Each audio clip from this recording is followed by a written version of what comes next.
Muito bom dia, boa tarde, boa noite. Eu não sei em que horário você está nos ouvindo, mas o importante é que você está nos ouvindo.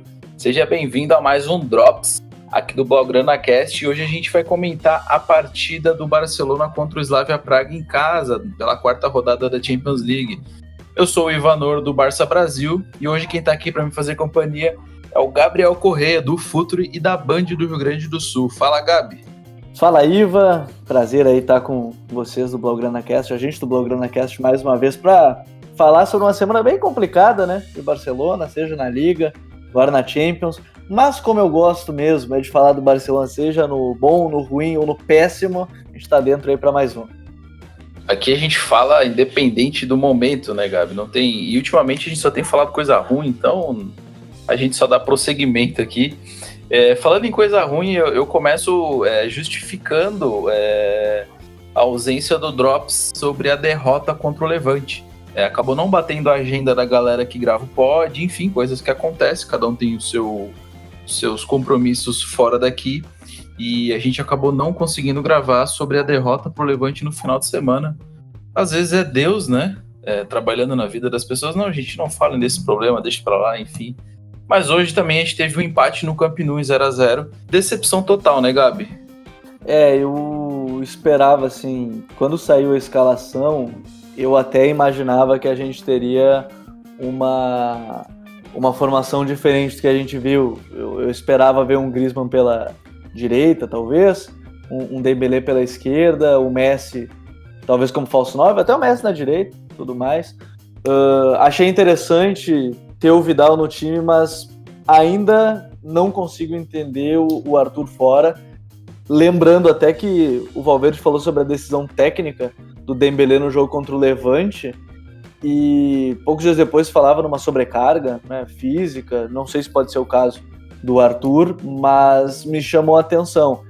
Não quero julgar a escolha de maneira geral sem entender o contexto, mas se for decisão técnica, aí eu realmente não consegui entender mesmo a ausência do Arthur.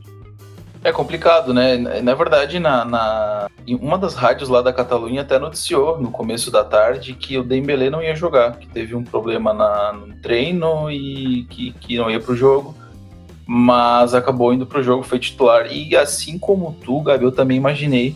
Na verdade, eu imaginei que o Griezmann jogaria centralizado, uma coisa que eu venho pedindo. E principalmente agora, né, que o Suárez está machucado, achei que seria grande oportunidade da gente ver o Griezmann centralizado para atuar um pouquinho como ele jogou na pré-temporada ali como falso 9 também, abrindo a jogada para os laterais, enfim. Mas não foi o que a gente viu o Messi centralizado como falso 9, o Griezmann novamente pela esquerda e uma posição em que ele claramente não está confortável ainda. E o Dembélé jogando pela direita, assim, ritmo de jogo, não fez um primeiro tempo bem ruim, e no segundo tempo foi substituído, né? E sobre esse posicionamento, Gabi, tu acha que realmente vale a pena insistir no Griezmann lá pela esquerda? Eu antes até queria, acho que, falar ainda dessa atuação. Eu costumo dizer que a gente também tem que olhar o outro lado. Eu gostei muito do Slavia. A gente já tinha falado sobre ele no Blaugrana Cast e tudo mais. Mas, assim, o time foi muito bem, tirou todo o espaço que o Messi, o Griezmann podia aproveitar por dentro, do próprio Frank. Eu gostei muito da marcação deles. Até postei nas minhas redes uma marcação bem alta, apesar de ser com 5 jogadores na defesa em si. Gostei bastante. E no posicionamento do Griezmann, ele claramente está desconfortável, né? Eu acho que tem a questão de adaptação, isso é totalmente normal, acho que vai acontecer normalmente, o jogador ter que se adaptar, mas eu estava, até depois do jogo, a gente fica refletindo o que está acontecendo, o que está faltando. O Barcelona hoje ele vive uma crise bem grande, assim, de identidade, eu diria. Não crise quanto a resultados, talvez por desempenho. Mas eu vejo alguns problemas no sentido de... É bom sem o Suárez? Talvez, mas talvez seja pior ainda sem ele. O Barcelona sente falta de um centroavante mais dentro da área, e eu gostaria de ter testado o Griezmann ali, mas talvez não seja muito fácil só colocar o Griezmann ali. Talvez tenha que ter mais caras de velocidade pelos lados. Eu tô bem curioso porque vai acontecer na próxima semana, se esse jogo contra o Slavia ele vai servir de, olha, tem que ser o Griezmann por dentro sem o Suárez, porque talvez se ele insistir nisso, não sei se vai dar muito certo mesmo. E com essa, bem que tu falou, com essas linhas adiantadas do Slavia hoje, e o Barcelona dificuldade grande em acabar curando, né, Gabi, essas linhas. O Slavia também jogou bem compactado, né? Um time muito estava dificultando ali a troca de passes do time e essa infiltração. Claro, a gente pensa, a gente estava com o Dembélé na ponta direita, atrás do Dembélé a gente tinha o Semedo, que também é muito rápido, mas não teve nenhuma grande situação de perigo criada por ali, né, Gabi? Realmente a marcação do Slavia encaixou muito bem ali, mas o que tu acha que faltou hoje, Gabi? Além do... É claro que esse Barcelona que jogou hoje, a gente já vem de alguns jogos, de alguns anos, para falar a verdade, né? Um pouco pragmático, esse time um pouco sem criatividade e muito dependente do Messi, né?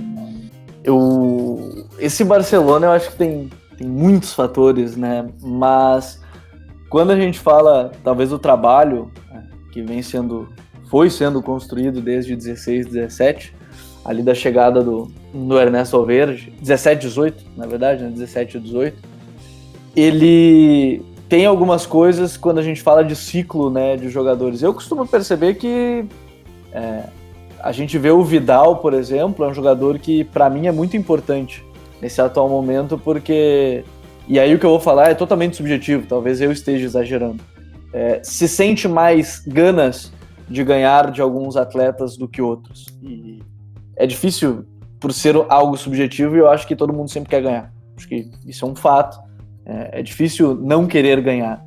Mas o time, ele ainda quer viver o tempo áureo no sentido de um grupo há bastante tempo, que foi bicampeão de Champions com o Guardiola, foi campeão com o Luiz Henrique, que chega, é natural, isso não é uma crítica, isso é natural uma equipe decair fisicamente depois de tanto tempo junto. O Bela Gutmann falava que 3 anos é o tempo máximo para um trabalho. Esse Barcelona já está, 9 anos, 10 anos praticamente junto. Isso também é um mérito de ter jogadores que são formados no clube por muito tempo, de ficarem no clube por muito tempo, de ganharem títulos, e muitos, né? Não foram poucos, são muitos títulos conquistados. Mas talvez a renovação ela seja obrigatória. Frank e Arthur precisam jogar, talvez só os dois, apesar de eu gostar muito do Busquets. Eu acho que é um jogador muito fundamental, apesar de ser um jogador bem específico. Suárez, é difícil dizer que tem que tirar o Suárez, o cara é o 4º maior artilheiro da história do clube. Como é que eu vou dizer, olha só, tem que sair, deu pra ti, Suárez? O Jordi Alba tá na hora da sombra do Firpo chegar, e as escolhas, o Valverde falou que vai chegar o momento do Firpo, mas vai chegar quando? O Semedo vai ter que jogar muitas vezes na lateral esquerda, tem coisas que não... Jordi Alba que foi substituído hoje com lesão de novo, né? Exato. Então a gente fica, será que o Firpo não podia estar ali no banco? Por que tem que botar um jogador dessa vez improvisado? Né? Porque o Sérgio Roberto eu não considero mais improvisado na lateral direita, porque ele já joga ali há 4 temporadas. Então, de improvisação não tem nada.